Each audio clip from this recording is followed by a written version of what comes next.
What's up? The Mightiest Son back with another anime vid. Today, I'm doing, as I always say, as you should be able to tell by the thumbnail and title, Goku versus Saitama. Basically the most popular anime confrontation that fans want to see for some reason. Because Goku for a long time has been, seen as the strongest anime character. And, in 2015, Saitama, the One Punch Man, came in and people started to debate if who will win in a fight between these two characters.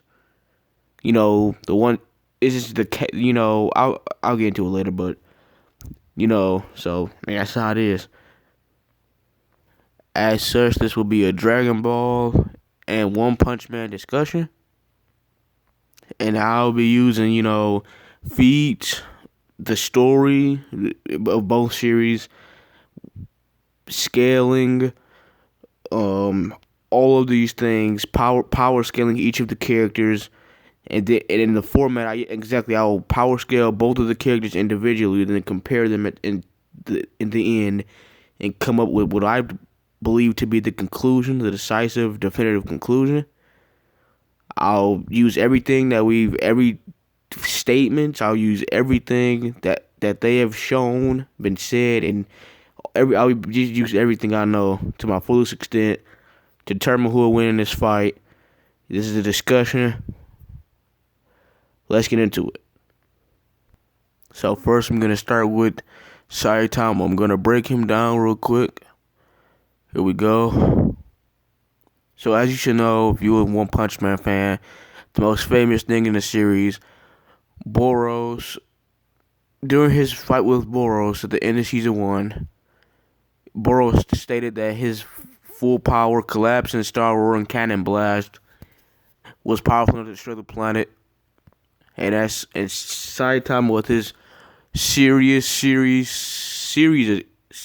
punch completely overpowered it and defeated Boros. And he split the skies of the earth, displaying his incredible power. But Boros stated that this was a Saitama that was holding back.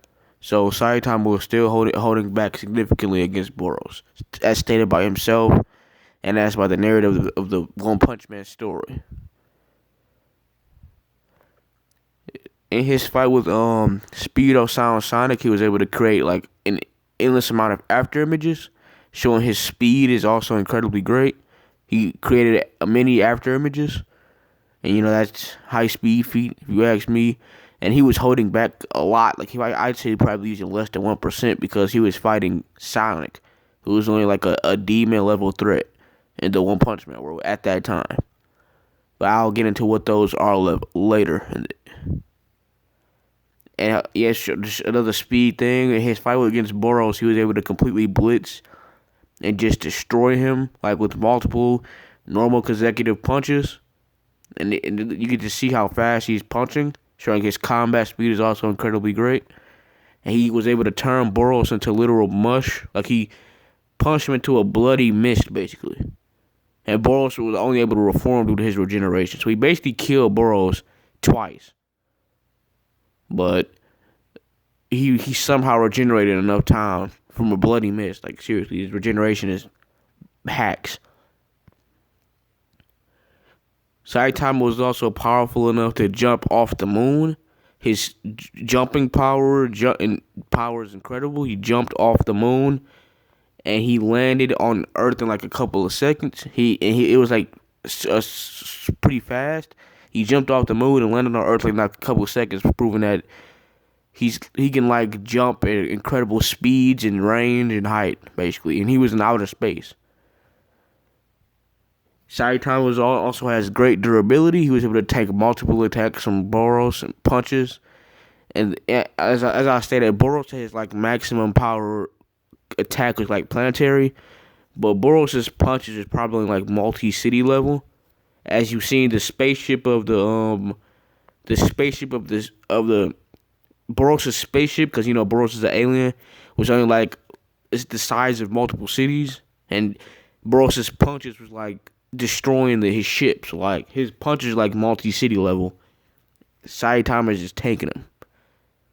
And he receives next to no damage. He even takes a kick that kicks him all the way to the fucking moon. As shown, this is the kick that kicked him to the moon in the first place. In the One Punch Man manga, though, his battle against Boros, it does say that he took damage, but I don't really know. We don't really, because it's not like any visible damage. Maybe it's like scratches or something, or like internal damage. We don't really know, but it says he took damage. Just stating that out there. He did take that. It says it would be weird though. Like, it doesn't really make sense.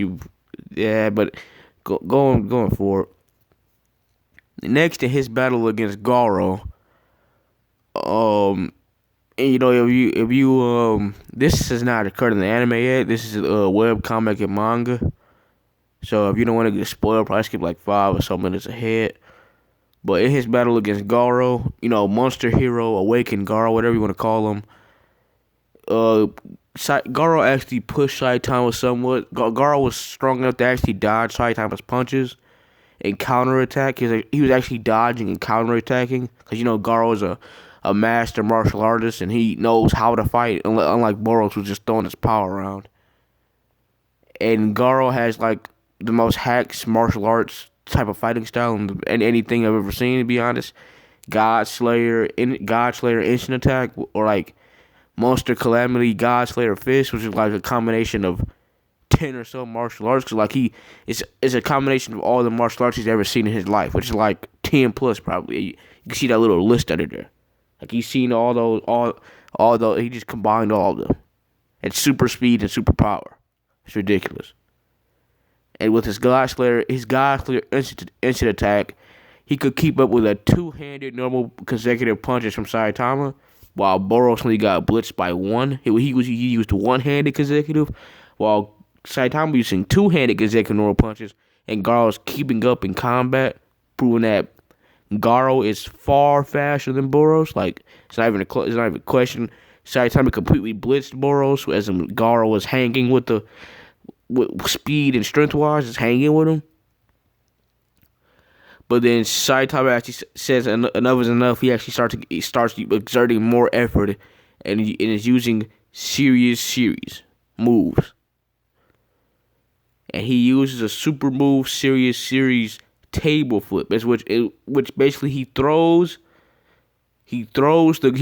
the ground and flips, like he flips the entire like ground, like the surface, and flips it as hard as he flips it up to the air. And Garou said he was flipped so far in the air that he couldn't even see the ground. So basically, Saitama just flipped the air, or like the ground, into the atmosphere. Showing that is extremely high feat. He flipped Garou and the ground into the atmosphere. Like, he didn't even, and it was so fast that he didn't even know what happened and he couldn't see the ground. And then Saitama actually jumps from the ground into the air in a second. Like, he's just behind Garou now. Showing his speed, his power is ridiculous. And then Garou powers up even more into like this big muscular and gets even stronger and faster. And Saitama is forced to use another serious move, serious headbutt, and it overpowers Garou. And he basically, after this, Garou starts like decreasing in power. His intelligence decrease. He just go down. And Saitama basically, of course, Saitama's not gonna lose. That's the whole point of the One Punch Man story. He's just not gonna lose. That's not happening.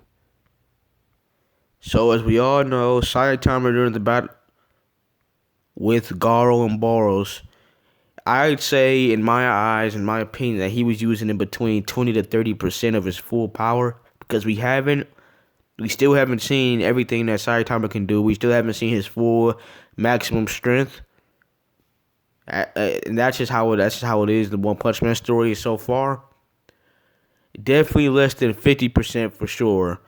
But Saitama, One Punch Man fans and Saitama fanboys like to wank him and say he was only using 1% or less, or like using absolutely no difficulty in the fights against Boros and Garou. This is simply not true. The whole point of Garou and Boros was that he could not defeat them with one punch, and he had to exert much more effort to defeat them because they are stronger than any other opponents he's faced up to that point. With everyone else, which is I'll get into that later, he had to use 1% or less and he just punches them once when it's a no diff. That is the whole point. But Saitama actually finds opponents where he can. Well, he still hasn't found an opponent that can push him to 100%. But he has to find opponents that he can actually have some type of fight against, like some type of struggle. Not just get, a one punch. Like one punch is the whole point. But, so let me get into the most important thing that people seem to forget in talking about One Punch Man. And it's the Zash levels. Basically, these are classifications of power. It's basically a whole power scale system in the One Punch Man world that the Hero Association uses to declare how powerful a monster is. Because, monsters are like the main threat in the One Punch Man world. Monsters are the ones that come and, wreak havoc, destroy cities, kill people. And basically, this is how it is. A god is the highest level in the verse, which is a threat to humanity, which is like basically planetary. You gotta be able to destroy the planet or just wipe out all life on Earth. Which is probably not even planetary, but like a small planet or like anything that can wipe out all life. And it's a lot of things that can wipe out all life, like a meteor or something, like if a giant meteor hit the Earth, or like a comet or something, maybe. You know what I'm saying, it might not even be planetary. Dragon is like a threat to multiple cities. Demon is a threat to a whole city or its functionality, which means it might be like low city level because it say functionality. And dragon is like a multi-city level, basically. Tiger is like threat to an unspecified number of human lives. I mean, it might not even be like, it might be like a city block level, or like not even like a street, like not even like you might just be able to kill a bunch of people, like causing some destruction of a buildings or something. Like, it means you just basically trash, like seriously. And wolf means that you might pose a threat, and I don't have any idea what that means. Like, is it a threat to a person? Like, what are you? Like, just some type of trash, like a worm? Like, I'm saying it's just weird.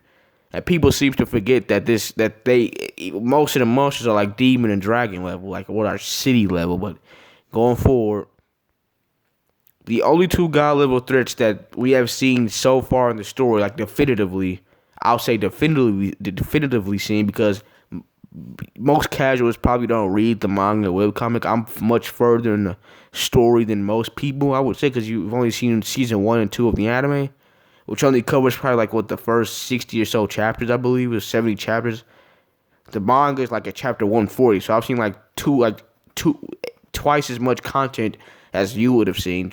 But right now in the story, it's such Garou, because anime viewers, we were introduced to Garou in season 2, but we still hasn't seen how powerful. They still haven't seen how powerful he's gonna become. I've already kind of spoiled it, but hey, you want to know the truth? Here it is. Basically, the only two god level threats that Saitama has faced so far in the story that are definitive is Garou and Boros. Boros he said he was gonna destroy the planet, which is already like a threat to humanity. And then Garou, in my eyes, is definitely above Boros. He pushed Saitama way further. He was much faster. I'd probably say he was weaker, like physically, like he was probably weaker, but he's much faster, much more durable, much more stamina. He's a martial arts master. He took 2 serious attacks and more to defeat him. Saitama had to hit Garou way more times. Garou is above Boros. It's that simple. So Garou is a god level threat as well. And I gotta mention that, as shown even with Garou and Boros, as every single major fight that Saitama has, he's gonna have to exert more effort, and he's gonna be pushed further. Like, every opponent's gonna be stronger than the last. Like, every major opponent. His first major opponent was Boros, and then his second was Garou, and Garou did way better and pushed Saitama way further than Boros did, I'd say. And then, and if you read the One Punch Man manga webcomic, you should know that Blast, the number 1 S-rank hero, which the anime is still yet to introduce in any way, you did get like a little neat peek of him in season 1, episode 10, I believe, when they showed like the seat that was empty, but it said S-rank hero Blast. This guy is like, I think he's gonna be like the next bit. If you read the webcomic, trust me, we've been introduced to how powerful his son is. I believe this guy's gonna be Saitama's next big opponent. It's still a theory. I just believe that he's gonna be Saitama's next big opponent, and that he will push Saitama further than Garou did, like much further, because he's the number one S rank hero, and he's only called when the society believes he's like a god level threat because he's that special. He has that special of authority. Like he's just that cold. They don't even call him. Tornado was the ace until like a god level threat shows up basically. And then the last opponent in the series, I believe, what the story has been leading up to since Chapter 1, Episode 1, if you paid attention to what Vaccine Man was saying, when the Earth created me, like, God is going to, and, if you read the manga, trust me, God, G-O, and some people like to say this is actual, like, God, no, it's multiple theories, like, he's the Earth, or, like, he's some type of, the original monster. There's a lot of theories in the YouTube I be seeing a bunch of people. God is like gonna be like the end all be all villain of the One Punch Man series, I believe. He's gonna be the guy that pushes Saitama to use 100% of his power. It's been a lot of neat peeks and a lot of teases for him. Like he's the final big battle of the villain of the boss, I believe. He's gonna be the one to push Saitama 100%, as I just said. So it's very so as it goes on, Saitama has to use more and more power and exert more and more effort. And as for all the people that Saitama, as I've said, is one-shotted, or, these are all like the demon and dragon level people. Like, Deep Sea King is demon. Carnage Kabuto is probably like a drag. And the rest are pretty much dragons. These are all the people that you've probably seen in the anime by now. And this is people that Saitama is one-shotted. Orochi, too. Orochi's like a dragon plus, or like an above dragon. He got defeated by Saitama too. You've seen him in the anime, but you haven't seen his fight with Saitama yet. I mean, it happened in the manga. Saitama pretty much one-shot him, proving that he's only like a dragon. And people be like wanking Orochi too, like he's on the same level as Boros or something. Like, I don't know why. He literally got one-shot by Saitama. Like, stop. But whatever. These are the people that Saitama is one-shotted. These are the guys that he has to use like no effort against, basically. Or in Dragon and Demons, which are like city level or like multi-city level, like just stop. But I'm going for, as I always, and I'm gonna be talking about a hypothetical full power Saitama. What I believe his full power is, going off scaling and feats. Saitama, as I said, Saitama is still not showing his full power in the story of One Punch Man, either in the anime, manga, or web comic. No, and it's people that believe that Saitama is a limitless gag. It's just a joke. It's a comedy. He one-shots everyone. That's not how it is. The show is not taken. It's not a comedy, and this is taken very, very seriously by the creators. Murata, you know what I'm talking about. He is not a gag character. He is a parody character. It's a difference. If you want to go, if he was a limitless gag, he would probably one-shot everybody. It'd just be a joke. Like, it'd literally just be funny. Like, they would make all the fights, everything funny. And it is funny sometimes. But, of course, every series has some type of comedic moment in it or comedy in it. But the fight with Boros was not funny. That shit was cold. It was action-packed. And, of course, Saitama was holding back. But people like to say he was using no effort. No, that is not the case. He had to exert more effort against Boros and Garou. Like, that is just a simple fact. He had to actually move his body somewhat. He didn't just throw a punch and win. That's not how it worked. But I guess people just don't see that. And he did not one-shot Boros or Garou. Even if he was holding back, if he was a limitless gag, he would have just one-shotted him anyway. So that's how I'm saying. It's not how it works. And, it has been confirmed if you read the manga, and there's a lot of people that do read the manga. Saitama has broken his limiter, and if you read the manga, the limiter in the One Punch Man world is a set-on limit to every creature's growth in the One Punch Man world. Like, every creature has a set-on limit to how powerful they can become. And basically, through sheer effort alone, through his daily workouts, Saitama, when he had hair, Saitama broke his limiter. And as a result, he went bald, and he became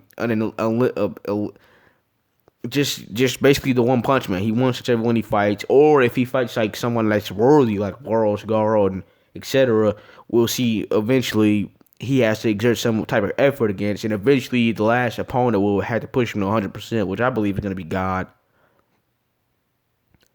Yeah, so that's pretty much how it is. He broke his limiter, which means that Saitama probably has limitless potential, which means he can always keep getting stronger and stronger. That's what it seems to be.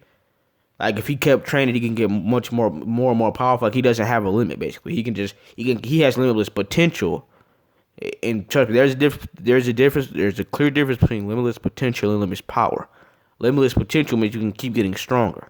Kind of like Superman. When Superman, he can keep absorbing solar energy from the sun, so he can keep growing and growing in power. He has limitless potential, but he doesn't have limitless power. Saitama's power is not limitless while you are fighting him. His potential, what he can become, how much he can grow is limitless. He can just keep growing. This is a clear difference. This does not mean he has limitless power. No, not the case. And it is not just Saitama that this has happened to in the series, right, or is happening to.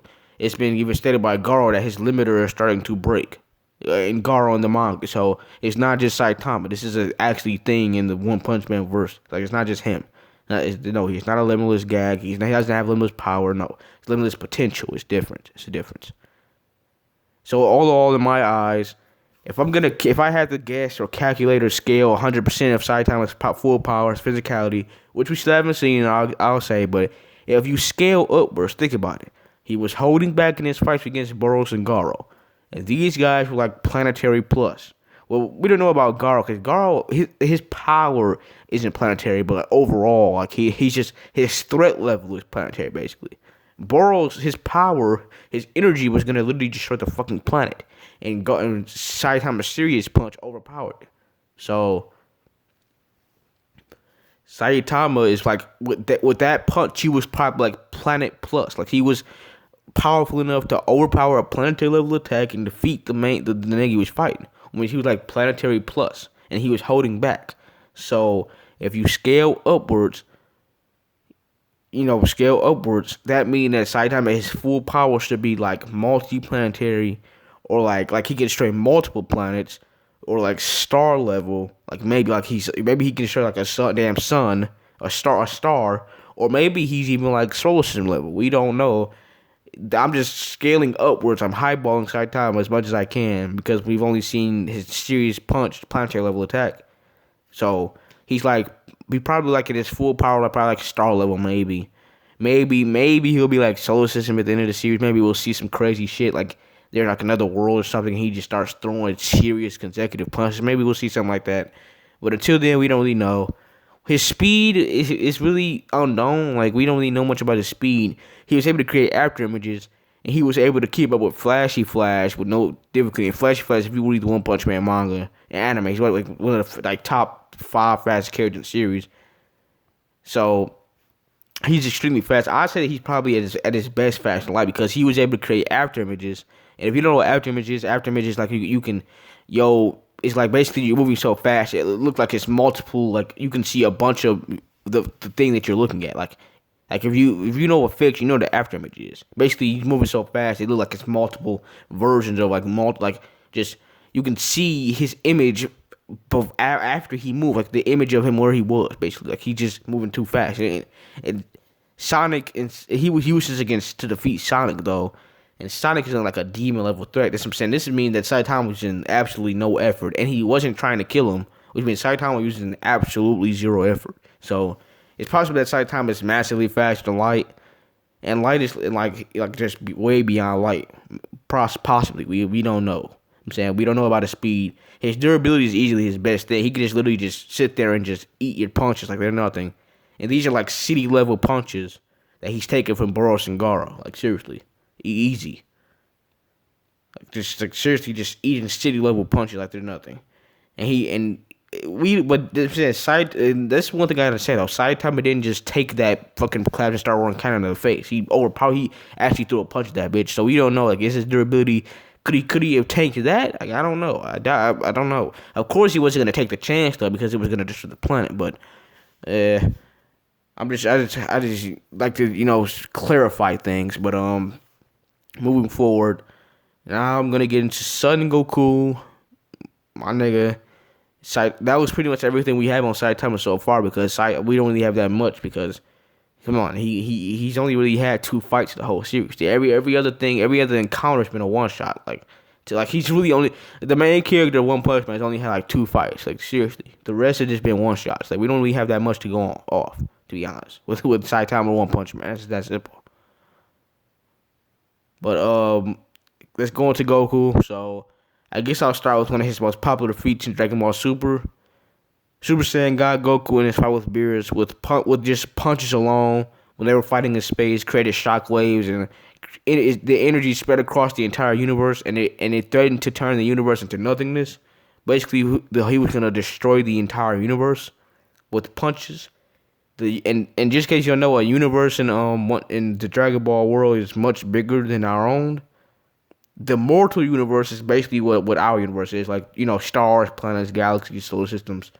That's what the mortal universe is. But then you get into like other places like hell, the afterworld, the Kaioshin realm, which is like a whole separate pocket dimension that you can see that little small space by itself. It's multiple universe-sized space-time continuums, places or slash places in the Dragon Ball Universe 7 macrocosm. In Dragon Ball, they call it a Universe 7. It's called a Universe macrocosm. It's basically what it is. And so basically, the universe in Dragon Ball is 3 to 4 times bigger than our own, going off how big this whole circle is. And like I said, the mortal universe is ours, and everything else is just, I guess, some Akira Toriyama mixed into it. So the universe of Dragon Ball is much bigger, and Goku and Beerus with punches alone were gonna destroy this entire thing. Granted, of course, it's Beerus too, but like still Goku. Like people just forget that Beerus is heavily suppressed here, and there's still a Super Saiyan God Goku with punches. We're gonna destroy the entire. So Super Saiyan God Goku during his fight with Beerus was like already like low multiversal, basically like extremely low multiversal. Like he could destroy like probably 4 universe-sized places, like seriously. And then during the fight with Beerus, and I've already gone through all of this. If you watch my other Dragon Ball, I got a lot of Dragon Ball content on my channel because I already stated Dragon Ball is my favorite thing. But and you might try to be like, well, he's just a Dragon Ball Goku fan. But I'm gonna or like maybe I'm a Saitama fan, because I haven't said who win. But I'm gonna go into it in depth. I'm not gonna. My opinion is not gonna affect how this outcome of this how it is. I'm just going off the facts. I'm going off what the series is. What the series. I'm not putting my opinion into it or anything. But let's move on. Goku during his fight with Beerus, he absorbed just being at that level, that state of being that powerful, the Super Saiyan God form. It pushed his base powers like a whole new level. So like when Super Saiyan God had ran out, when he was in Super Saiyan form, he was stronger than he was when he was a Super Saiyan God, and he was actually still able to compete with Beerus in combat as a Super Saiyan. Even though as a Super Saiyan 3, Beerus is like flicking him away, and now he can still combat him. So like, and then when Beerus uses his like Sphere of Destruction move with like a giant energy ball, Goku was able to overpower it in base form with the punch. So like, base form Goku with the punch is overpowered Beerus's little. Of course, Beerus is heavily like seriously like so suppressed, it's ridiculous. Like he's suppressing himself so much, but Goku was still able to do something, basically. And and like I said, it's relevant because Beerus was literally flicking away Super Saiyan 3 Goku, and now you have base Goku who can do all this. Like in his base form, could just overpower Beerus's attacks. So it's clear by the story and by everything we've seen. And if you want it broken down further in depth, I'll put a link in this video. You can go check out how strong is Goku video. I've already went over this, how Goku absorbed the God power into his base form, and it just dubbed the new God essence base Goku. So Goku, he absorbed Super Saiyan God from the Battle of Gods, like the ritual, into his base. So like base Goku is now Super Saiyan God level, basically. Yeah. As shown even during the Frieza movie, when first form Frieza had one shot at a Super Saiyan 2 Gohan, and then base Goku was fighting a final form Frieza. Like it's just many things you can use in Dragon Ball Super, and the rest, that just proves that yes, base Goku is just gotten like way stronger than what he was supposed to be, basically. And as I've said, he can still stack his transformations on top of this. His Super Saiyan transformations.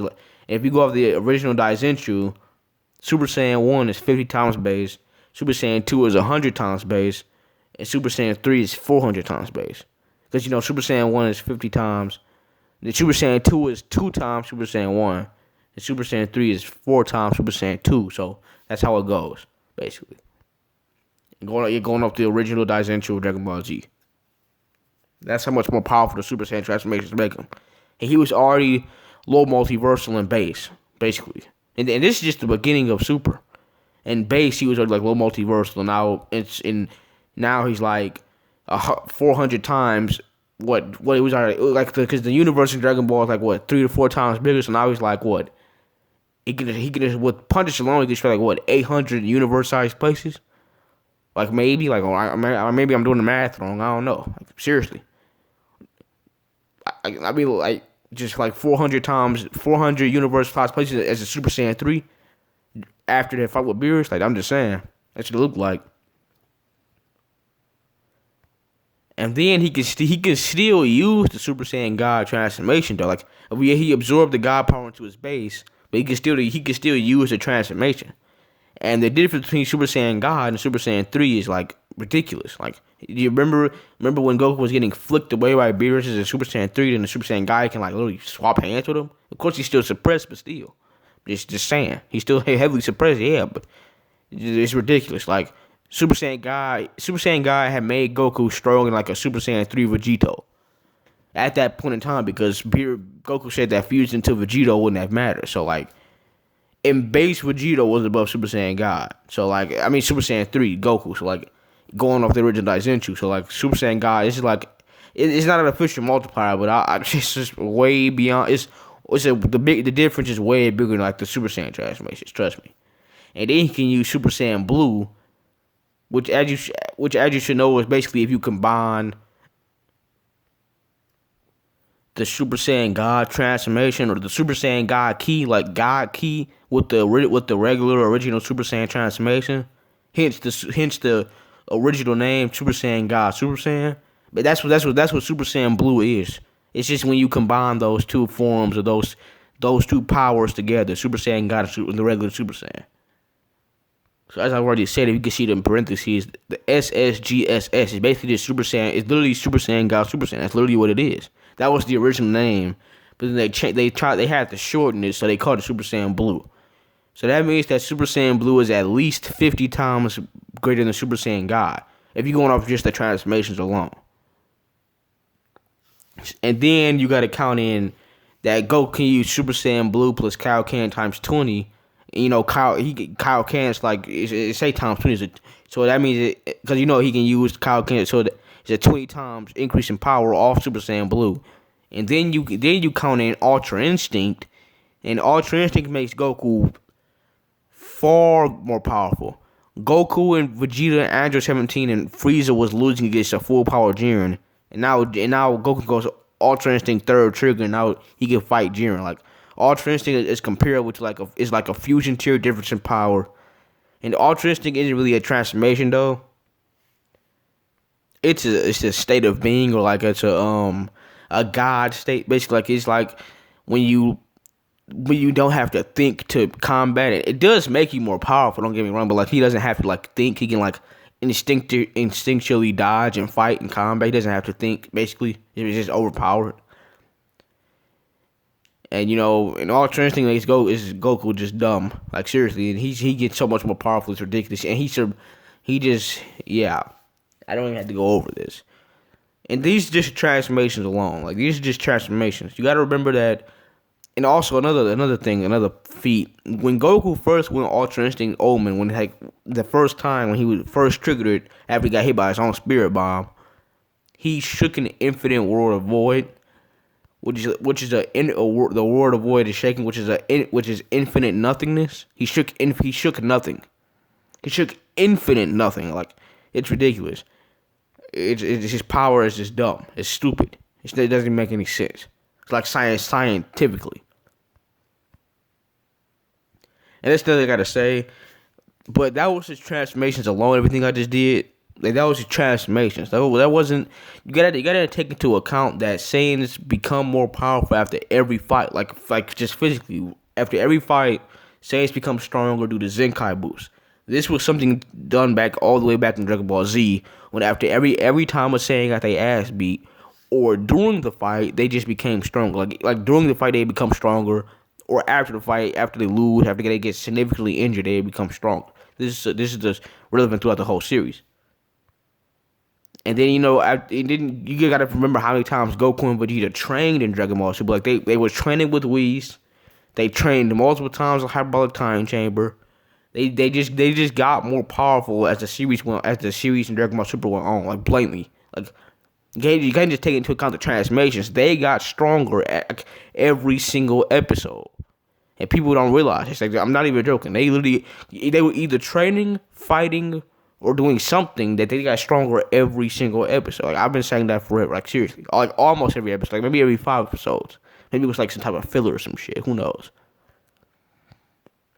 And it's even stated by Vegeta during the Tournament of Power that Saiyans break their limits, and they just get more and more powerful at WoW and as they're fighting at this limited time. Like it's just ridiculous. Breaking through their shells, Saiyans just get stronger while fighting, or like while they're getting hurt, or like they just make themselves get stronger. It's ridiculous. It's kind of like a limit breaking thing that they do. And it's as shown during Dragon Ball during the Tournament of Power when Goku, after every time he used Ultra Instinct, or like every time he fought somebody, that his Super Saiyan Blue form, Super Saiyan Blue Goku was able to fight, like was able to do better and was way more powerful than the Super Saiyan Blue version of himself during the at the beginning of the Tournament of Power. Because like when he was fighting Kefla and when he was fighting Jiren, like at the end, like or later the Tournament of Power, he was far more powerful than he was at the beginning. Think about it. Super Saiyan Blue plus Kaioken times 20 Goku couldn't do absolutely anything to a heavily suppressed Jiren. And then Jiren actually has to unleash more powers to try to go on, because he's still suppressed, but Goku as a Super Saiyan Blue is able to do more against than you could do against a more suppressed Jiren. Like that's what I'm saying. So like, and Kefla too. So after every use of Ultra Instinct, Goku got this limit breaking Zenkai, and that's what it's stated as by Whis, just like everything. You know what I'm saying, if you want like further in depth evidence, go check out my power scaling Dragon Ball Super video. I power scaled the entire series, like seriously, the entire series, like in depth, like to prove why he got more powerful, to determine power went on, and not just him, like every character, like seriously. If you want more in depth proof, go check out that video. I'll leave a link in the description. And then let's get into speed. So there's controversy in Dragon Ball when it comes to speed. People believe that they're just now hitting light speed in Dragon Ball Super because of this comment by Bail Mod during the Tournament of Power when Dispo was said to be super maximum light speed mode, or like light speed. Like this is something just to hype up Dispo for like the casual watchers. Okay, this is something to hype up. Like he's going light speed. Like he's going so fast. That's what this is. This is just a statement, and statements can be interpreted in different ways. You gotta remember that. So like, and I'm saying, so they're saying he just like this now hitting light speed in Dragon Ball Super. That's what it says. Listen, light speed is 670 million miles per hour. In the beginning of Z, like seriously, in the beginning of Z, Piccolo with the energy blast, with like just a casual energy blast, shot up at the moon and destroyed the moon in an instant. And you may be saying like, well, this is like a power field. Like, this is showing how powerful he is. I'm saying that the energy blast, his blast that he shot up to the moon, got in the very next page when he first shot it. Like if you look at the manga panel that I'm showing you, it hit the moon and destroyed the moon in an instant. Like seriously, it was almost instantaneous. Like it was so quick. And in the anime, it was like 4 seconds, and it completely destroyed the moon. Like it just eviscerated. Like. This is way faster than light. Like seriously, that's way faster than light. Like a few seconds to the moon, just a energy blast. Like seriously, that's way faster than light.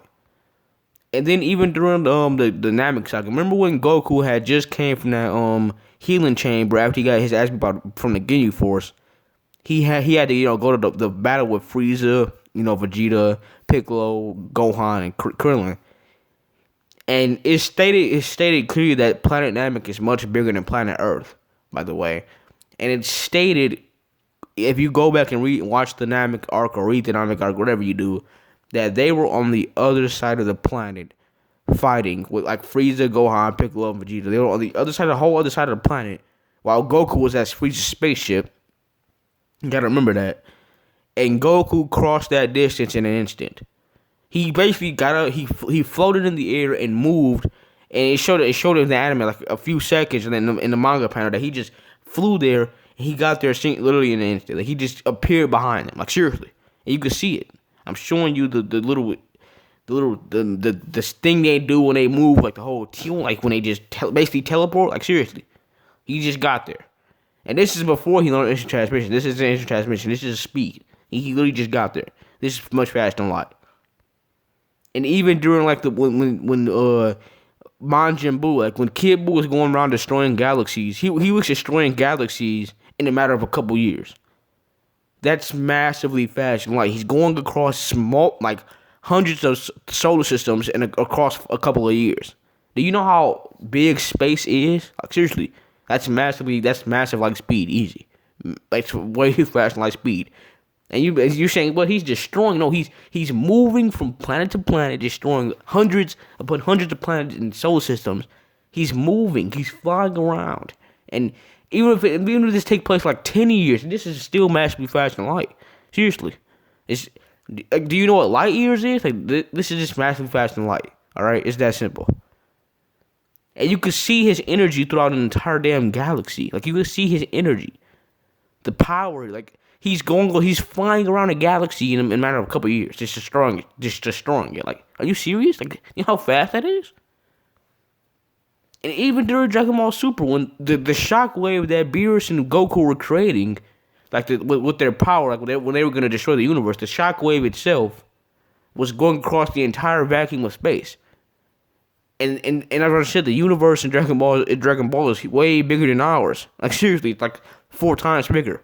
I showed you that whole diagram. The mortal universe is us, and the rest is just the rest. Like seriously, it's that big, and the whole space is going, and the shockwave from their attack is going across the entire cosmos in an instant. Like, are you joking? This is massively fast. Like that's stupid. Like, that's just dumb. That's probably beyond light speed, to be honest. And then you get into Goku versus Hit, and you know Hit is manipulated. Hit has time manipulation abilities where he can literally skip through time. Like he can move and like time skip like a half a second or some shit, like a second. And seriously, he can stop time for a second and he can move while you can't move. And Goku can still react and keep up in combat with somebody that can manipulate time. He's stopping time for like a second and going, and Goku can still keep up. Seriously, time. And then you gotta remember when Goku Black literally cut a rift open, like a rift in space and time. He cut a whole rift open. Are you joking? Seriously. And then when you know after Trunks had killed Merge Zamasu, since I guess like half of Zamasu like immortal, his essence remained, like his presence just remained. And Zamasu became, like, he literally, in like an instant, like a few seconds, he shot up into the sky, and he literally covered the earth and became the universe. Seriously, he literally just became the universe. In a second. He became like a fourth dimensional omnipresent being. And if you want to know the definition, a 4D being would basically be a god to us. He became the universe. You can see his whole face in the entire the space. It would see everything in our world. It could even look and see inside. It could just see everything, and it can attack. He was attacking Goku, Vegeta, and Trunks while he was like in the sky. He was everywhere. He was everywhere and everything. And he was ripping holes in space time. Seriously, he could literally appear and be felt throughout multiple timelines, different timelines. Like seriously. And it is stated by Goals that he's becoming the universe. He just became the universe itself. He became a 4D being. Like seriously, he became a god, basically. A god. He just became the universe itself. This is like Cosmic Cube Thanos from Marvel comics when he becomes the universe itself. So speed is also irrelevant because he is the entire thing. He encompasses the entire thing. So speed is irrelevant. But I'll get into what that means later. And the only way they even beat this monster that literally just became this, became everything. They had to call Zeno the Omni King, Omniverse, like they had to call the God of the Verse to come handle him. And he pretty much destroyed the entire timeline and multiverse itself. Like, he destroyed everything. There was nothing left, and he was just floating in a space of nothingness, basically like what the World of Void is. He was just floating like a vacuum. Like he was just floating there in nothingness. There was nothing there. There was no space, time, nothing. And Goku could still move. He could move in a place where no time or space exists.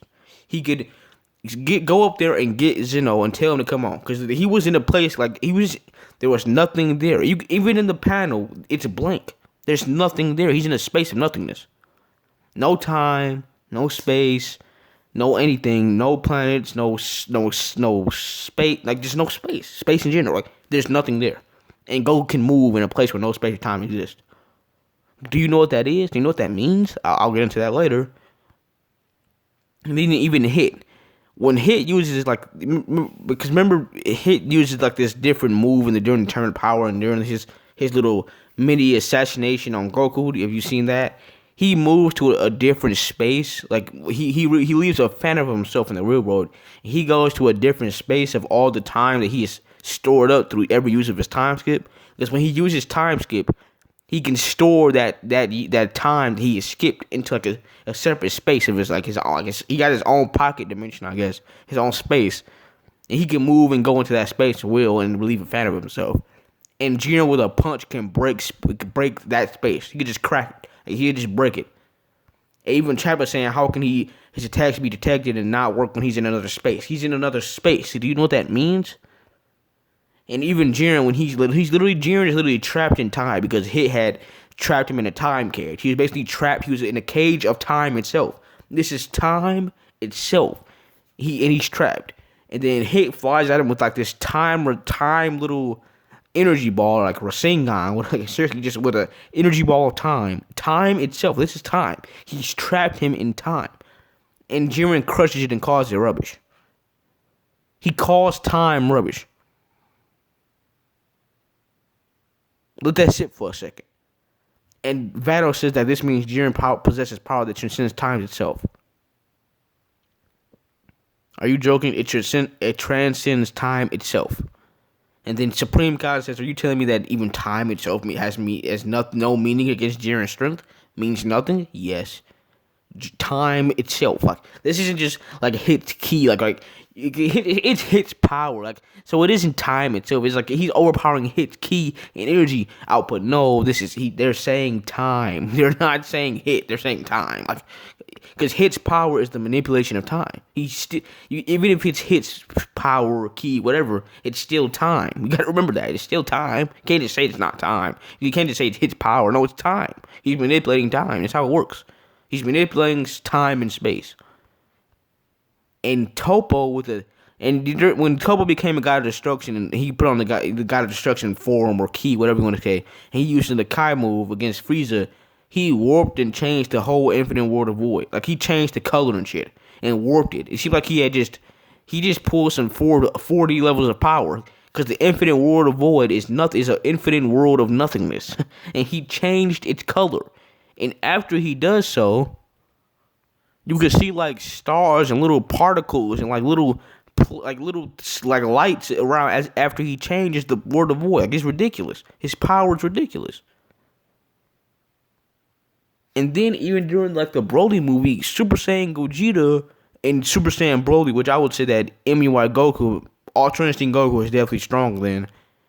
When they collided in energy, they literally just go into this other dimension. Like, seriously, they just go into like this. They just crack the dimensional barrier and go into this other dimension just by colliding energy with each other. So if you need an explanation on what this is, basically, there's new metas of speed in fiction. Basically, it comes to a point where you can't calculate how fast they're going, or you can't say that it's just massively fast in light. Like, it comes to a point where they're beyond that concept itself. Like they're just beyond light speed. Like you can't just say they're fast and light. They're massively fast and light. They're like light years, like light speed, light years. You can't say that anymore. They're beyond the concept where like you just can't say they're fast and light anymore. They're beyond that now. They're like beyond light speed, and that's like the highest speed you can get, like light years, like whatever it's like light year speed, like whatever that is. Basically, so let's start. Infinite speed, instant, no time frame in between the events or actions that just took place, or just infinite. That means that you can move in no time frame. It's nothing. There's no time. It's like no add a second. It's no. It's just no time is going while you haven't been moving. That's basically what Hit does when he moves and time skips, and there's no time, because he time skipping. He's moving in a place where there's no time while everything else is frozen around him. That's basically what Hit does, and then Goku, and then like with Goku's instant transmission, that's instantaneous. It's teleportation. That's what that is, basically infinite speed. And as it goes on and on, it gets faster. So then you get inaccessible speed. You can move where there is no time, or move so fast time stops. And you literally have base Goku doing that. He's moving in a place where no time exists. When he went to go get Zeno had destroyed the entire timeline itself. He destroyed the entire multiverse, and he destroyed Future Trunks' timeline. And Goku could move in a place where no time exists. Seriously. In base form, I might add. In base form, just casually, like in a time where there's no time or space. Yay! And here's even another thing. Time is separated from space in the sense that time is not a fourth dimension or space. Instead, time is a numerical order of change existing in a 3D space. Our model, space and time, is found in a measurement and corresponds better to physical reality. Time is just like beyond our it's just it's 3D basically. And Goku can move in a place without it, proving that he's beyond that. Like he's beyond time itself. And then you get immeasurable speed. You are not limited by the concept of time, or you can move so fast where you can travel through time. This is some shit that Flash and Superman be doing from DC Comics, where they fly or they run so fast that they travel through time. Like they literally go back in time, or go in the future and go in the past and shit. And Silver Surfer be doing it too in Marvel. Like he'll fly on that surfboard so fast, like in space, he'd go back in time. Like he'll try time travel. Like it's ridiculous. And then you get irrelevant speed. You are so fast where you don't even need to talk about it. The concept of speed is irrelevant. It's irrelevant. You are simply beyond the concept of speed, space, and time. It's that simple. You're so fast where you don't even gotta. It's just like don't matter. Like Zamasu, he became the entire universe. Speed was irrelevant. Like seriously, he was the entire thing. So what does it matter? Or like True Form Darkseid. Like when he's like outer versal. You might not know what this is. This is DC. Speed is irrelevant. Like he's there. He's the entire thing. Speed is fucking irrelevant. Or Cosmic Cube Thanos from Marvel, when he fused with the entire universe, so speed became irrelevant. Like that's what I'm saying. It doesn't matter. He's the entire thing. So what does speed matter? He doesn't have to move to get you because he's there. And this Zamasu was literally just throwing energy blasts at Goku, Vegeta, and Trunks. Remember? Seriously, it doesn't matter. And let's get into, Goku's instant transmission. So as I said, this is instantaneous speed. It's teleportation. This isn't even like speed. It's just teleportation. So it's instant. And then when Goku uses instant transmission, and this is in combat, he can do it in combat. Goku Black can react to Goku while he's doing it. Like he does instant transmission, and Goku Black can react to it. He's not using instant transmission. He reacted to Goku using instant transmission, and then he used instant transmission. To use instant transmission, you have to put your fingers on your head and concentrate. So he had to move his body and concentrate in an instant time frame because Goku had used instant transmission. He had to move his fingers to his head and concentrate and copy the move to dodge Goku's instant transmission. He needed time to do so, and there was no time frame because Goku had just did instant transmission. It was instant.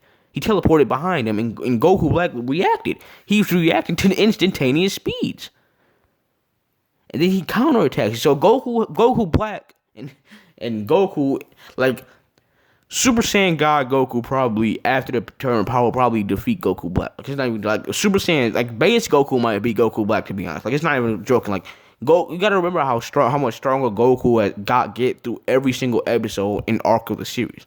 Goku is long surpassed Goku Black. Goku has surpassed Merge Masu. Goku has surpassed Infinite. I'll get into that later. But Goku and he's reacting to instantaneous speeds. And Goku is far beyond Goku Black at this point. Like in base form, he might be stronger than Goku Black. I'm not even joking. And then that's what I'm saying. Let me do this. So Jiren, when he was overpowering the Spirit Bomb, the Super Saiyan Blue plus Kaioken 20 Spirit Bomb from Goku, Jiren, Supreme Kai says that this power field is different from anyone we've ever faced before. Like, and Vegeta comments on the same thing. I never encountered an energy as strong and heavy as this. As Jiren, so Jiren, right? And who was present to see Infinite Zamasu?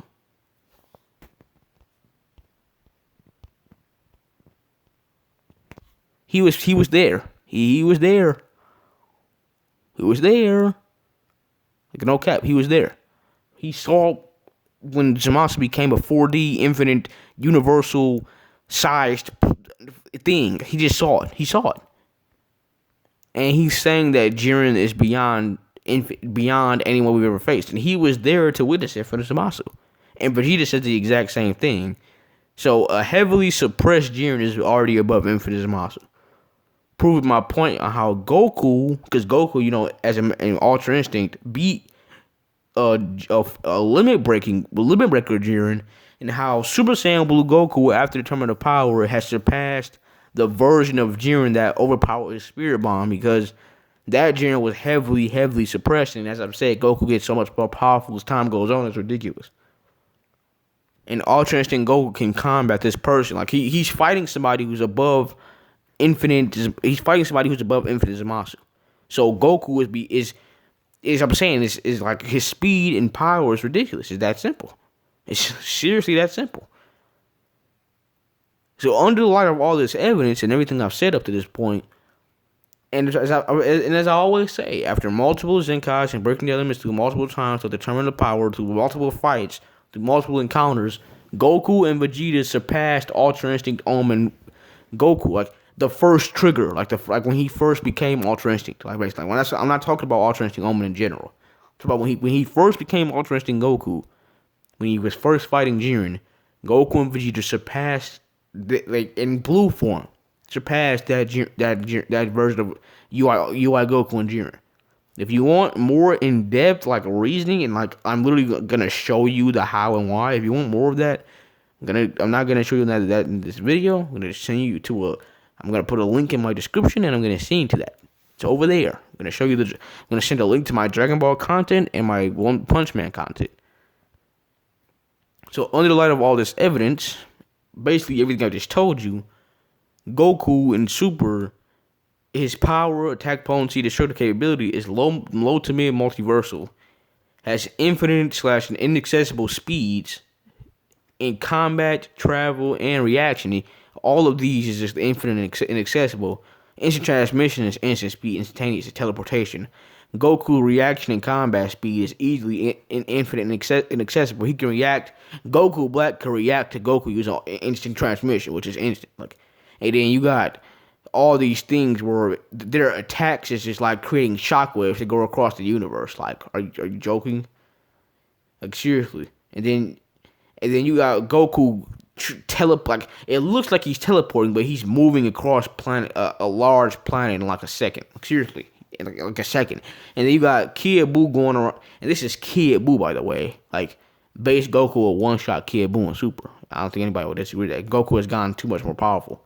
Kid Buu is going across galaxies, destroying galaxies over the course of a few years, proving that he's far beyond light speed, and that was in Z. That's what I'm saying. So I don't want to hear it. Like Goku is infinite accessible speed. I don't know about immeasurable or irrelevant, because irrelevant means speed would be irrelevant, but I don't believe that.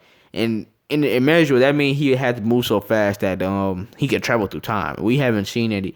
Well, maybe he is, because he was able to move. He was able to react to his time skip. So maybe like His reaction speed is immeasurable, but I don't know. I'm not gonna go into that here. I'm not gonna go into all that theory. But and he has 4D or fourth dimensional levels of power, strength, and speed. Like his punches are probably like 4D, like seriously. And then you got all of his abilities. His durability, he tanks multiple attacks from Broly, Jiren, Zamasu, Hit, Frieza, and Beerus, who Goku all scales to because he fought them. And with Master Ultra Instinct, he's stronger than all of them. So his durability should be relative to his own power levels. Like he can take universe levels of destruction, or like multiversal levels of destructive power into his face. Seriously. His powers, abilities, techniques, the most relevant at least, Kamehameha Wave, Spirit Bomb. He can fly, Kaioken, which is a technique, not a transformation. He has all the Super Saiyan transformations, which basically just amp his power, just amp his overall combat ability, power, speed, durability, everything. He has instant transmission, which is teleportation, so it's instant speed.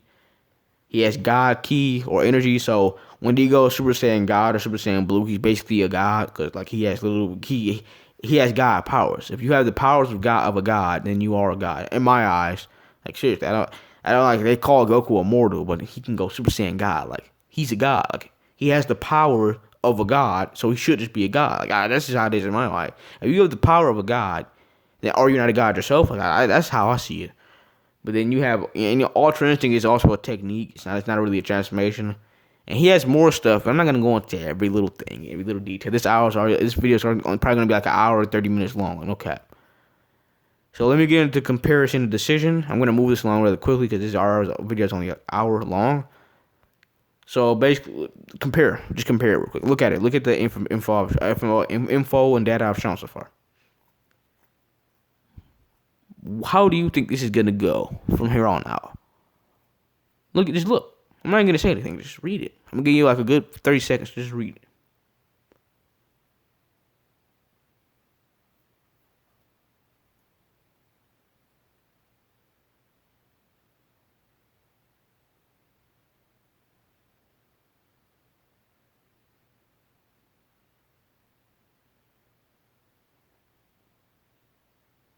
Yeah, let's just move on.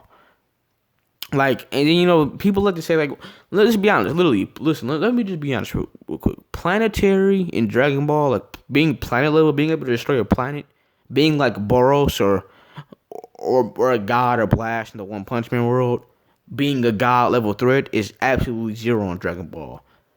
Beerus was able to tap a planet and destroy it. He just tapped it with his finger. Pow, ping, and just destroyed the planet. With absolutely no difficulty.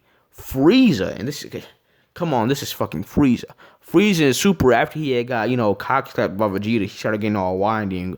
He's like, no, he literally just touched the planet or, with his palm and just destroyed the entire Earth.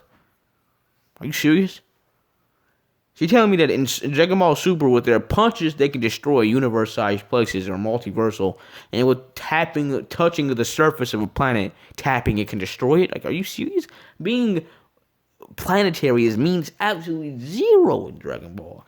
And I'm about to break it down for you. So, remember, and this is OG Dragon Ball. This is like when Goku was a kid, in the OG Dragon Ball, like the 1980s, you know what I'm talking about, when Goku was a kid.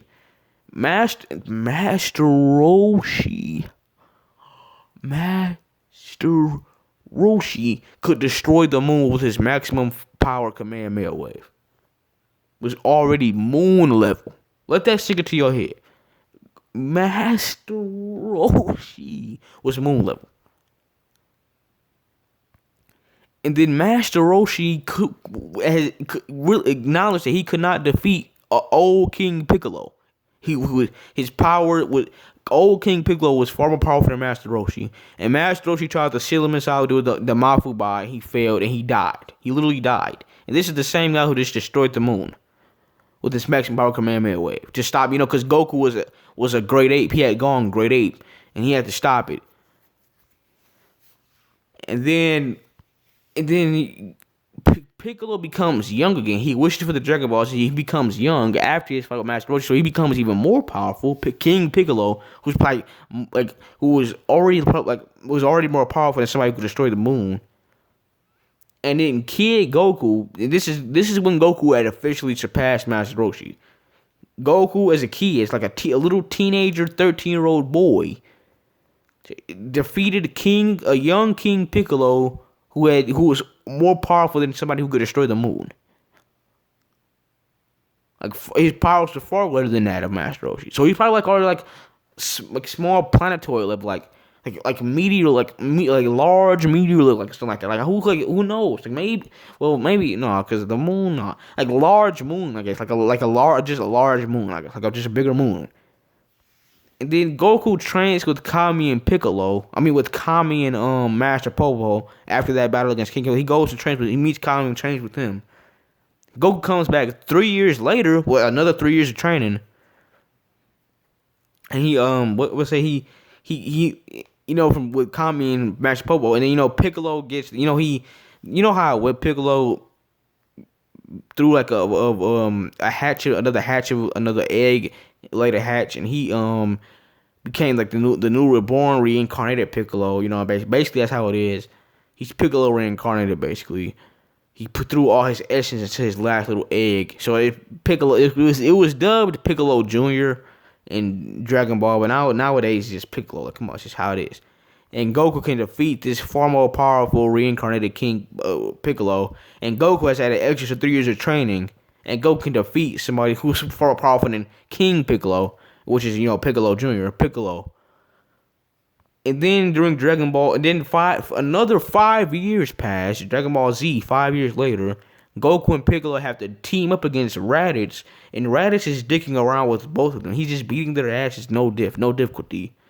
He's just throwing them around. And stated all the way, and people like that act like the Cybermen are weak. Yeah, in Dragon Ball, the Cybermen are fucking fodder. Let's be honest, they're fodder tier. Like, they're just fodder, of course, in Dragon Ball. But the Cybermen had a power level equal to Raditz, which is 1200. And Raditz is more powerful than Goku and Piccolo. The only reason why Raditz even lost was because he had got wounded by Gohan. And Gohan is just potential. Like, he's hacks, okay? Gohan as a kid was above a grown-ass adult man Goku. Like, that was ridiculous. This is how it is.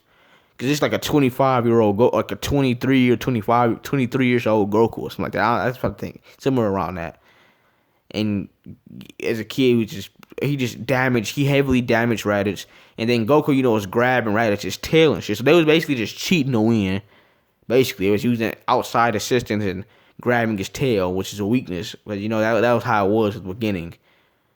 And, how they pretty much, and then they beat Raditz. But Raditz was definitely more powerful, and that's what the point I'm making. He was more powerful.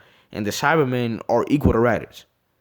And of course, Goku and Piccolo had a year to train before Vegeta and Nappa showed up. They had another year of training, so they surpassed Raditz.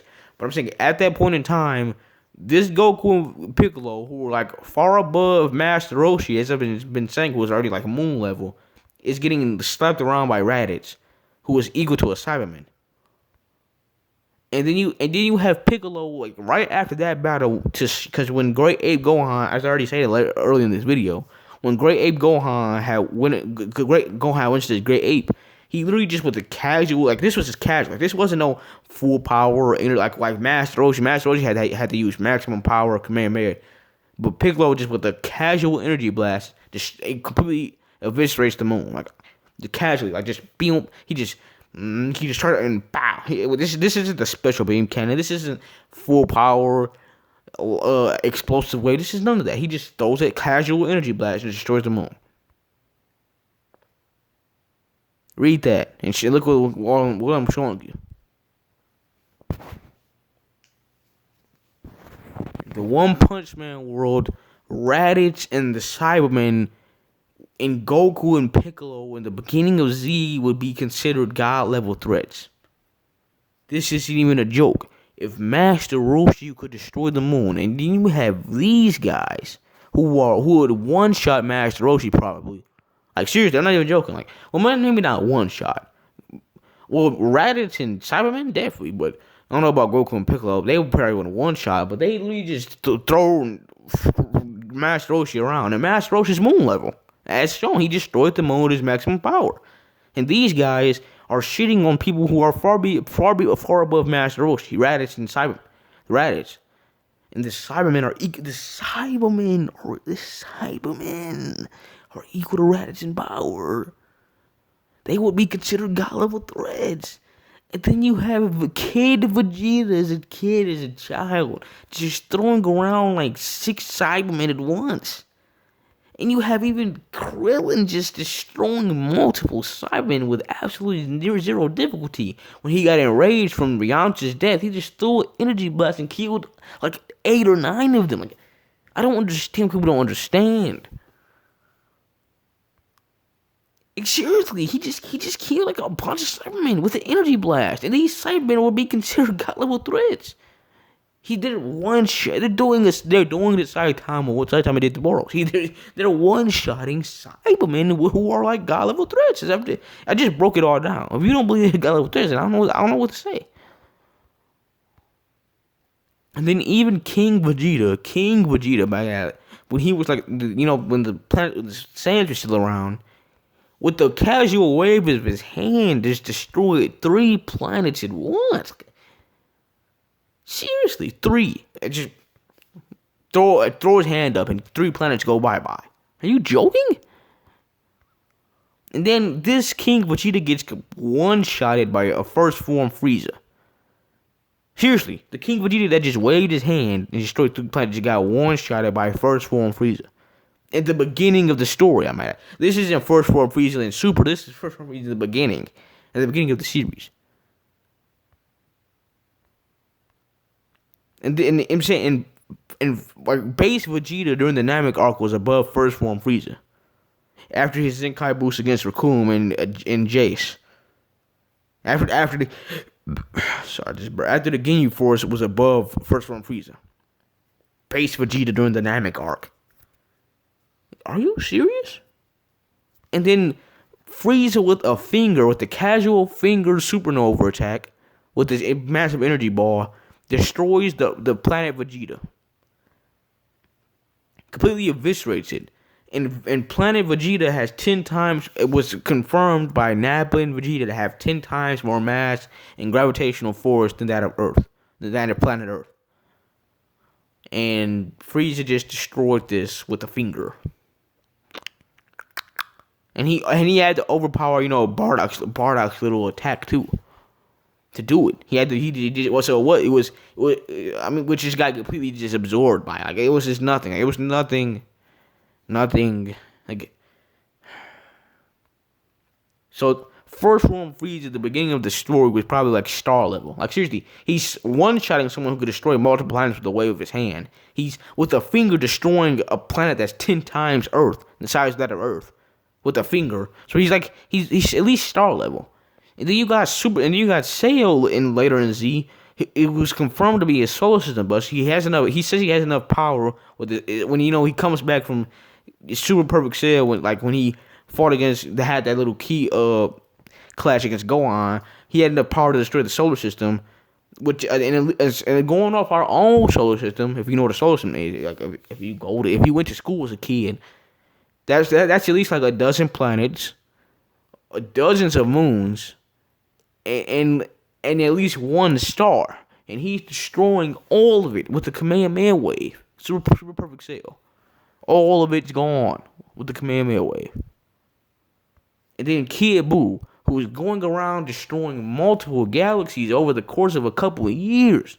This is easily multi-solar system levels of power. Over the course of a couple of years, it's just galaxies probably have like hundreds upon hundreds of thousands of solar systems inside of them. Over the courses of years, this is easily multi-solar system level, easy. And if you go off the original Daizenshu, Super Saiyan 3 Goku is 4 times Super Saiyan 2 Goku, and Super Saiyan 2 Goku was confirmed to be above Super Saiyan 2 Gohan, and Super Saiyan 2 Gohan, or Super Saiyan 2 Teen Gohan, was above Cell. So Super Saiyan 4 Goku was like at least 4 times solar system level. Going off multipliers, and that's not counting all the training he did between the 7 years to get stronger. So I'm just saying. So Kid Buu is stronger than Super Saiyan 3 Goku. So Kid Buu is like multi solar system level.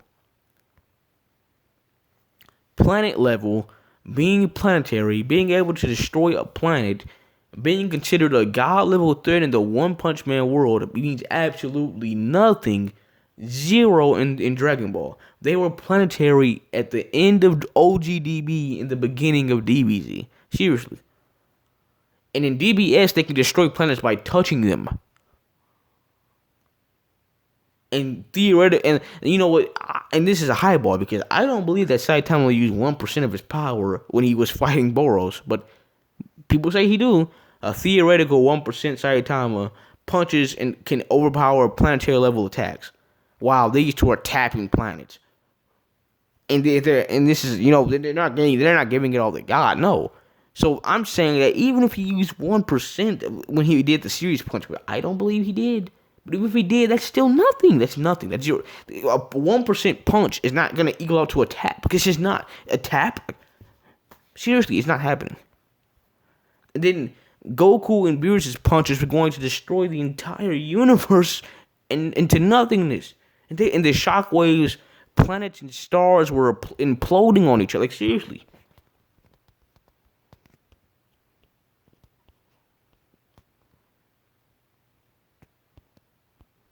What don't you understand?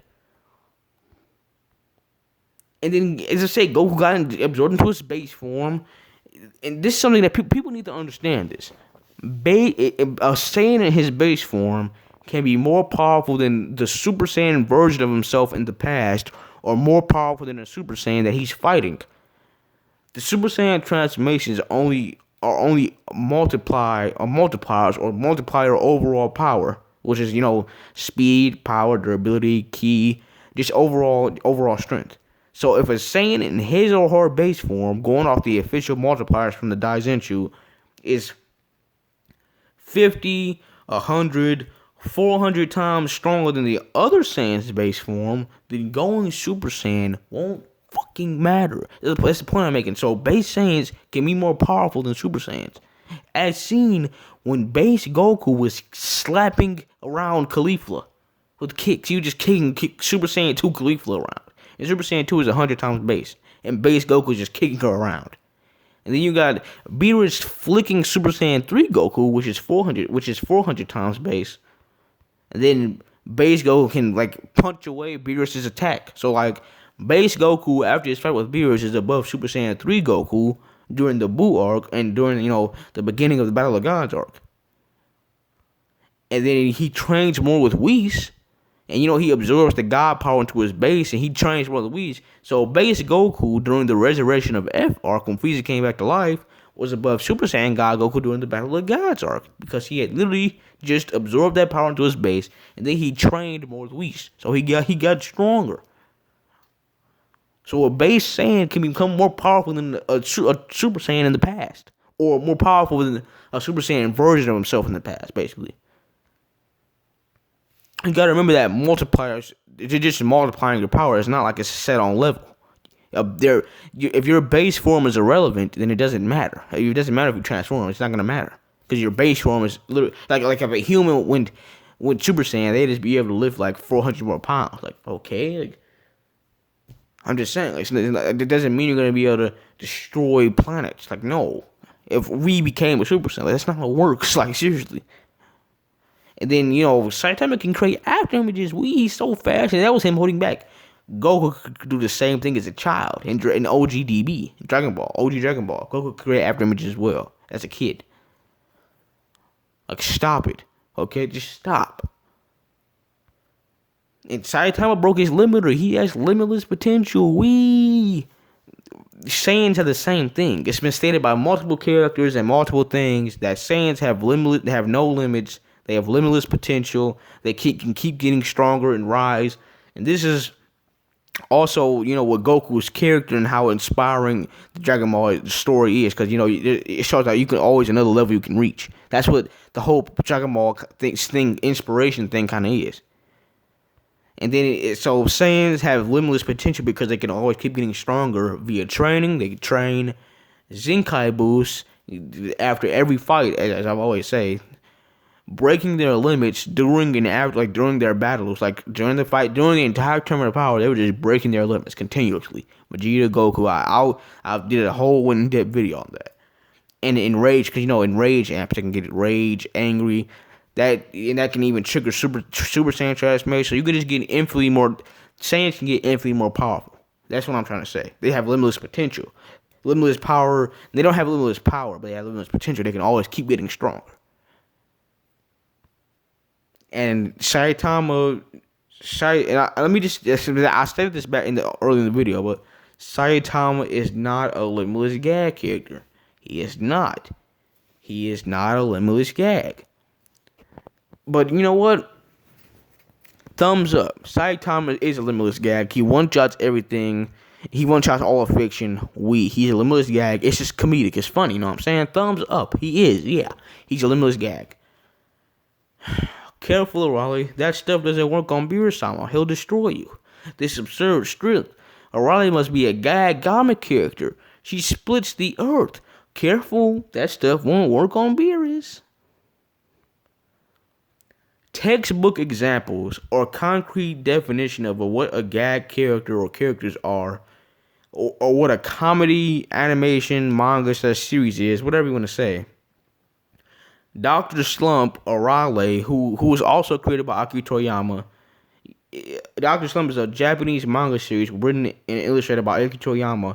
It was serialized in Shueisha's Analogy magazine Weekly Shonen Jump from 1980 to 84, within the chapters conflicting into 18 volumes. Dr. Slump. The genre is comedy and science fiction. It is a comedy. It's a joke. It's literally just a comedy. It's funny. And it's something that Akira Toriyama created. That's why she crossed over with Dragon Ball multiple times. Even back in the day, OGDB, she crossed over with Dragon Ball. If you go rewatch it. And it was like the Red Ribbon Army, and she crossed over with Goku when they were kids. I ain't gonna show an image, but it was a long time ago. Dr. Slump is also created by Akira Toriyama. It's the same creator of Dragon Ball. And then you got Looney Tunes, where Buzz Bunny is a joke. He's literally rewriting the story and shit. He's author level, which is the highest level you can get in any type of fiction when they can rewrite the damn story, basically. Kind of like what Superboy Prime did when he punched out of and just rewrote the entire continuity. It's ridiculous. That's the author level, basically. And then Looney Tunes is an animated comedy series. This is the definition of what a gag character is, where it's just a joke, where it's funny at the end. It's a joke. And Beerus is just, who cares? O'Reilly is a definitive gag character, and it doesn't. No, Beerus is above a gag character. He's above it. He's above everything. He's above a limitless gag character. It's that simple. Just that's what Goku and Trunks told him, and he was about to destroy her. Seriously, he was power. His Akai could destroy ghosts and shit. Stop joking. And as I already stated, in the anime continuity, go watch my videos in the past on Power Scaling Dragon Ball Super. MUI Goku and Limit Breaker Jiren are definitively above Beerus and all the gods of destruction. At least in the anime, I don't know about the manga. Two different continuities. In the anime, Goku and Vegeta, Master Strength Goku and Limit Breaker Jiren are above Beerus. And if you want to say, well, the anime is the anime. The manga is the main canon source. No, the anime, when it comes to Dragon Ball Super, is different. That's the case for most anime and manga content. The manga takes priority because it's the original material. But in Dragon Ball Super's case, the anime came out first. The anime actually transcends the manga in Dragon Ball Super's case because the anime is the original content. But they're both considered canon, but the anime is above the manga, basically. And they're different continuities. In the anime, it's said multiple times that Jiren is the mortal that's beyond the god's destruction, and MUI Goku is above Jiren. So it's just they're above Beerus, and Beerus is above a gag character. And One Punch Man is not a comic. It's an action based manga. It is not created by Murata. It was originally a web comic, but you got to adapt into a manga and anime. It is an action. It's action based. It's action. It's not the main genre. Of course, there's comedic moments, but that's every series. Every series has comedic moments, but no, it's mostly action. Just like Dragon Ball. Dragon Ball is mostly action. Saitama is not a gag character. I've always said he's not a limitless gag. The show is not a comedy. It's not just taken seriously by the creators. It is not. The whole point is to they just wanted to create a story. They wanted to like flip the script, create a story that they didn't have to work hard to beat the bad guy. They just one shot the bad guys, and he seeks opponents that can push him. So through every big fight he encounters, he's gonna find more powerful people until he eventually has to get pushed to all his power. That's the whole point. And then they power scale all the other characters with the entire power scaling system: God, Demon, Dragon, Wolf, Tiger. Like it's not a joke. It's just taken seriously. But you know what? Even if you believe he is a gag character, Master Ultra Instinct Goku beats Saitama. It's that simple. Ultra Instinct Goku beats Saitama because he's above Beerus, and Beerus is above a gag character, as shown in Dragon Ball Super. Simple. Also, one more point before I get on with this, because this is going on too far. Too long. Saitama only has physicality, speed, strength. That's it. Seriously, he's a normal human. He's just a human. He has no supernatural powers or abilities. No type of like life energy. Like, and by life energy, I mean like basically what every series uses: ki, chakra, aura, like energy, hockey from One Piece. You know, all that. Like, it's just life energy, your soul energy. That's what all of them is. They're all basically the same thing in all like the anime and manga. Like the major ones like Dragon Ball, Naruto, One Piece, Hunter x Hunter. They're just used in different ways in those series. They're literally just all life energy, like as I've already just said. But going forward, Saitama has none of those. He has no supernatural powers. He is a human who broke his limiter after intense daily workouts and training. Basically, he broke his limiter, so he has limitless potential, and he keeps getting stronger. And thus, so he can one-shot everyone he fights, and he has to actually search for an opponent that can push him. He can't fly, he can't breathe in space, he's just human, seriously. Goku is a fucking alien, at that. It seems like he can breathe outer space, but he can't breathe underwater or something like that.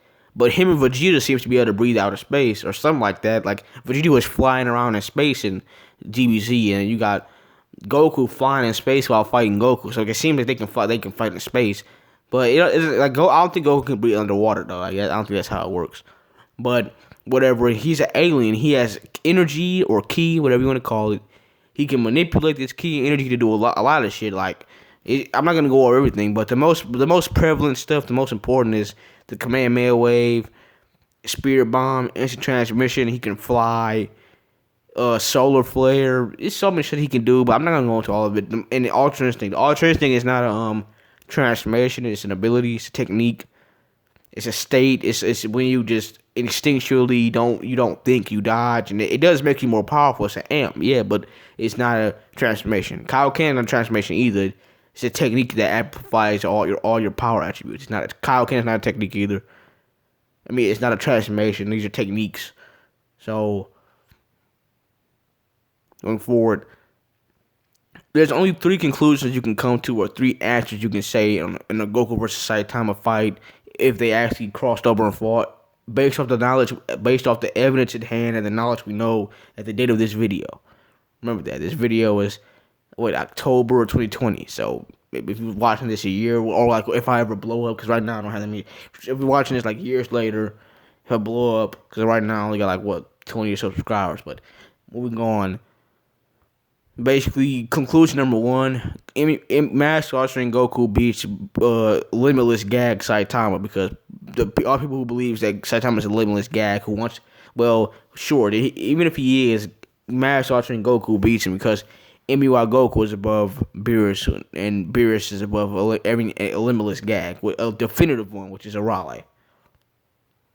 Or conclusion number 2: you're one of those Saitama fanboys who says that who just try to make it a fucking cop out or excuse But we don't know Saitama's full power, which is something I'll actually agree with. Like, I want if you actually tell me this, we don't know Saitama's full power, so I'm not gonna say who will win in the fight. I would actually be like, all right, fine, because I'm not as long as you don't say Saitama wins. Like, sure, that's all I care about. So Saitama beats Goku, like as long as you don't say that. If you told me that Saitama is no answer because Saitama hasn't shown everything he can do, I'll agree. So if you're gonna go off that, it's a draw. It's a no clear answer. Fine. Saitama has a show it's full power, so it's automatically a draw. Okay, I won't even disagree with you. But if we're going off what I think, final conclusion, what I believe, Goku, in my mind, which is the conclusion I came up for this video. In my mind, right now, it's most likely, given the evidence in hand, and will always be above Saitama, the One Punch Man. And Goku, in my mind, based off the knowledge in my mind, what I've seen, all the anime and manga I've seen, is probably the most powerful anime protagonist I've ever fucking seen. Like, if you actually look, if you're not just a casual watcher and you look and pay attention to the shit that the characters in Dragon Ball Super do and what's going on, then it's just like, they're just, what the hell? They're like Marvel and DC comic book level. Like, it's not even a joke. Like, Zeno, omniversal. You got infinite Zamasu when he becomes the universe itself. They can rift holes in time and space. They can they can literally punch space itself and just break it. Like, they can literally crush time and call it rubbish. I just like, do you not pay attention to what they're doing? Like, seriously. They're shaking and destroying infinite nothingness.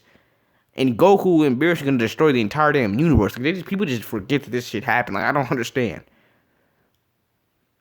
It's nothing Saitama can do. Like, it's a low diff, no diff. And people like, and to be honest, while I'm making this video, people just like, and this is just dumb. Like, why is it even a Goku versus Saitama? This is because of the casuals who just think Saitama's the One Punch Man. Listen, if you actually pay attention, Saitama isn't even second best when it comes to anime and manga. Like, I'm not even joking.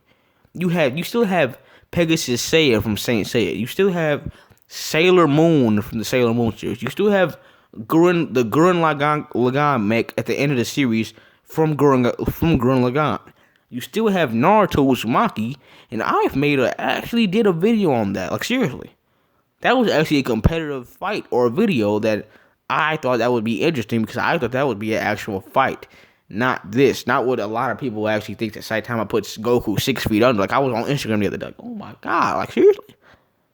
This is an actual fight here. And I'll leave a link in this video too in the comment section below. We'll go check out this for some more One Punch Man content from me.